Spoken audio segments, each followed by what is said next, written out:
Hi students, இன்னைக்கு business studiesல chapters 9 to 12 ஓட case studies keywords பார்க்கலாம்.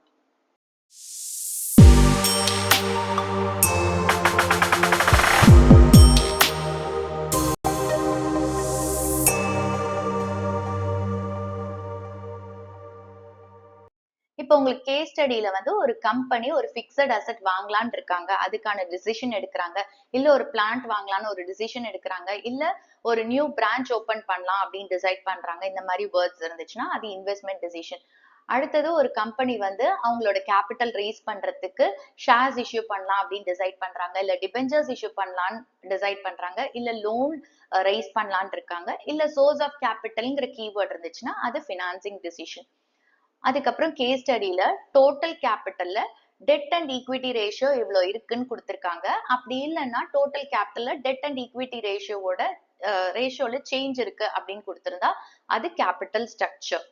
அதுக்கப்புறமா ப்ராஃபிட்டா அப்ரோப்ரியேட்டா டிஸ்ட்ரிபியூட் பண்றாங்க, இல்ல distribution of residues or left over profit இந்த மாதிரி டேர்ம்ஸ் இருந்தா அது டிவிடெண்ட் டிசிஷன். அடுத்தது ஒரு கம்பெனி வந்து கரெக்ட் அமௌண்ட் ஆஃப் ஃபண்ட்ஸை கரெக்டான டைம்ல அவைலபிளா இருக்கா அப்படின்னு பாத்துக்கிறாங்கன்னா அது ஃபினான்ஷியல் பிளானிங். நெக்ஸ்ட் கீவேர்டு வந்து ஃபிக்ஸட் அசெட்ஸ்ல இவ்வளோ அமௌண்ட் இன்வெஸ்ட் பண்றாங்க அப்படின்னா அது fixed capital. Next inventory, cash, receivables, debtors, bank இந்த மாதிரி கரண்ட் அசெட்ஸ்ல அமௌண்ட் இன்வெஸ்ட் பண்றாங்க அப்படின்னா அது ஒர்க்கிங் கேபிட்டல். நெக்ஸ்ட் வந்து எந்த மார்க்கெட்ல long term medium term funds கிடைக்கும், இல்ல வந்து மார்க்கெட் ஃபார் ஃபிக்ஸட் கேபிட்டல் அப்படின்னா அது capital market. Next new issue market. New issue market அப்படிங்கிறது ஒரு கம்பெனி ஃபர்ஸ்ட் டைம் அவங்களோட ஷேர்ஸை இஷ்யூ பண்ணி கேபிட்டல் ரைஸ் பண்றாங்க. ஸோ அதை வந்து அவங்க பிரைமரி மார்க்கெட்ல தான் பண்ணுவாங்க. பிரைமரி மார்க்கெட்டை தான் நம்ம நியூ இஷ்யூ மார்க்கெட் அப்படின்னு சொல்லுவோம். அண்ட் இது வந்து டைரக்டா கேபிட்டல் ஃபார்மேஷனுக்கு கான்ட்ரிபியூட் பண்ணும். Okay, so directly contributes to capital formation. என்ன மார்க்கெட் அப்படின்னு கேட்டா அது primary market. Next stock exchange, இல்ல வந்து market for second hand or existing securities, ஏற்கனவே வாங்கின செக்யூரிட்டிஸ்க்கான மார்க்கெட். ஓகே, அதே மாதிரி கேபிட்டல் ஃபார்மேஷனுக்கு வந்து இன்டைரக்டா கான்ட்ரிபியூட் பண்ற மார்க்கெட் எது அப்படின்னு கேட்டா செகண்டரி மார்க்கெட். நெக்ஸ்ட் செக்யூரிட்டிஸை வந்து எலக்ட்ரானிக் ஃபார்ம்ல ஹோல்ட் பண்றது அப்படின்னா டிமெட்டலைசேஷன். அடுத்தது செபியோட என்ன ஃபங்க்ஷன்ல வந்து இன்வெஸ்டாரோட இன்ட்ரெஸ்ட ப்ரொடெக்ட் பண்ணுவாங்க அப்படின்னு கேட்டா ப்ரொடெக்டிவ் ஃபங்க்ஷன். நெக்ஸ்ட் செபி வந்து ஸ்டாக் எக்ஸ்சேஞ்சோட ஆக்டிவிட்டீஸை டெவலப் பண்ணி ப்ரமோட் பண்ணுது. இது எந்த ஃபங்க்ஷன் ஆஃப் செபி அப்படின்னு கேட்டா டெவலப்மெண்டல் ஃபங்க்ஷன். நெக்ஸ்ட் செபி வந்து ஸ்டாக் மார்க்கெட்டை ரெகுலேட் பண்றதுக்கு எந்த ஃபங்க்ஷன் பெர்ஃபார்ம் பண்ணுது, ஓகே, அந்த ஃபங்க்ஷன்ல அது rules, regulations, code of conduct எல்லாம் வந்து ஃப்ரேம் பண்ணுது அப்படின்னு கொடுத்திருந்தாங்கன்னா அது regulatory function. Next basic necessity, அடிப்படை தேவை, அதுக்கு பேர் need. Okay, more than a need, நீடை விட ஜாஸ்தியா நம்மளுக்கு ஒரு விஷயம் வேணும்னா வாண்ட். ஓகே, வாண்டோட நம்மளுக்கு சேர்த்து பர்ச்சேசிங் பவர் இருக்கு, வாங்குறதுக்கான அந்த பணம் இருக்கு அப்படின்னா அது டிமாண்ட். ஃபார் எக்ஸாம்பிள், இப்ப எனக்கு வந்து ஒரு வாஷிங் மிஷின் வேணும், அது என்னோட வாண்ட். இப்ப அந்த வாஷிங் மிஷின் வாங்குறதுக்கு என் கையில பணம் இருக்கு, ஸோ அப்ப அது டிமாண்ட். அடுத்தது ப்ராடக்ட்டை டிசைன் பண்றது அப்படின்னா கிரியேட்டிங் மார்க்கெட் ஆஃபரிங். நெக்ஸ்ட் காம்படிட்டரை விட நம்ம ப்ராடக்ட்லயோ சர்வீஸ்லயோ ஒரு எக்ஸ்ட்ரா பெனிஃபிட் ஆஃபர் பண்றோம் அப்படின்னா கஸ்டமர் வேல்யூ. அடுத்தது குட்ஸை பிரைஸுக்கு எக்ஸ்சேஞ்ச் பண்றோம்னா எக்ஸ்சேஞ்ச் மெக்கானிசம்.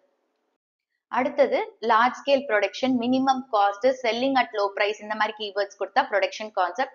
அப்புறம் குவாலிட்டியை பத்தி சொல்றது குட் குவாலிட்டி, ஹை குவாலிட்டி, இந்த மாதிரி சொன்னா ப்ராடக்ட் கான்செப்ட். அப்புறம் அக்ரெசிவ் ப்ரமோஷன் டெக்னிக் யூஸ் பண்ணியிருக்காங்க அப்படின்ற கீவேர்ட் இருந்துச்சுன்னா அது செல்லிங் கான்செப்ட்.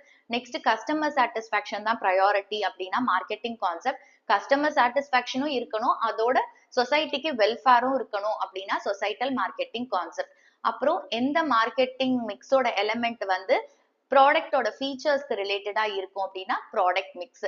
ஓகே, ஒரு மார்க்கெட்டிங் மிக்ஸோட எலிமெண்ட் வந்து ஆர்கனைசேஷனுக்கு ரெவென்யூ ஜென்ரேட் பண்ணும். ரெவென்யூ ஜென்ரேட் பண்றதுன்னா இன்கம் ஜென்ரேட் பண்றது. ஸோ எதுல இருந்து வரும், பிரைஸ்ல இருந்து வரும். So price mix. அடுத்தது மார்க்கெட்டிங் மிக்ஸோட ஒரு எலிமெண்ட் வந்து குட்ஸை கரெக்டான பிளேஸ்க்கு கரெக்டான டைம்ல அவைலபிளா இருக்கான்னு பாத்துக்குது. ஸோ அது பிளேஸ் மிக்ஸ். ஓகே, கரெக்டான பிளேஸ் அப்படிங்கும்போது பிளேஸ் மிக்ஸ். நெக்ஸ்ட் மார்க்கெட்டிங் மிக்ஸோட ஒரு எலிமெண்ட் வந்து ஆர்கனைசேஷன் யூஸ் பண்றாங்க அவங்களோட ப்ராடக்ட்டை வந்து கஸ்டமர்ஸ் கிட்ட கம்யூனிகேட் பண்றதுக்கும் அதே மாதிரி கஸ்டமர்ஸை வாங்க வைக்கிறதுக்கும், அதுக்கு பேர் promotion mix. Next impersonal and paid form of communication. Okay, எதை கம்யூனிகேட் பண்றாங்கன்னா அவங்களோட ப்ராடக்ட்டை பத்தி, அதுக்கு பேர் அட்வர்டைஸ்மெண்ட். ஷார்ட் டேர்ம் இன்சென்டிவ்ஸ் அப்படிங்கிறது sales promotion. Face to face interaction அப்படிங்கிற ஒரு கீவேர்ட் இருந்துச்சு. அதாவது buyer seller face to face interact பண்றாங்க, இல்ல சேல்ஸ் பர்சனும் பையரும் ஃபேஸ் டு ஃபேஸ் இன்ட்ராக்ட் பண்றாங்க. இந்த மாதிரி கீவேர்ட் இருந்தா பர்சனல் செல்லிங். நெக்ஸ்ட் கம்பெனியோட இமேஜ், ரெப்யூட்டேஷன், குட்வில் இதெல்லாம் இம்ப்ரூவ் பண்றாங்க அப்படின்னா அது பப்ளிக் ரிலேஷன். நெக்ஸ்ட் கஸ்டமருக்கு சேஃப் குட் சப்ளை பண்ணும், இது ரைட் டு சேஃப்டி. அடுத்தது கஸ்டமருக்கு வந்து ப்ராடக்ட பத்தி கம்ப்ளீட் இன்ஃபர்மேஷன் கொடுக்கணும், இது right to information. Next keyword வந்து கஸ்டமர் அவங்களோட ப்ராடக்ட அவங்களே சூஸ் பண்றதுக்கான ஃப்ரீடம் கொடுக்கறது. ஸோ இண்டிபெண்டா அவங்கள என்ன பண்ணலாம், அவங்களோட ப்ராடக்ட சூஸ் பண்ணலாம் அப்படிங்கிற கீவேர்ட் இருந்துச்சுன்னா அது ரைட் டு பி அஷ்யூர்ட்.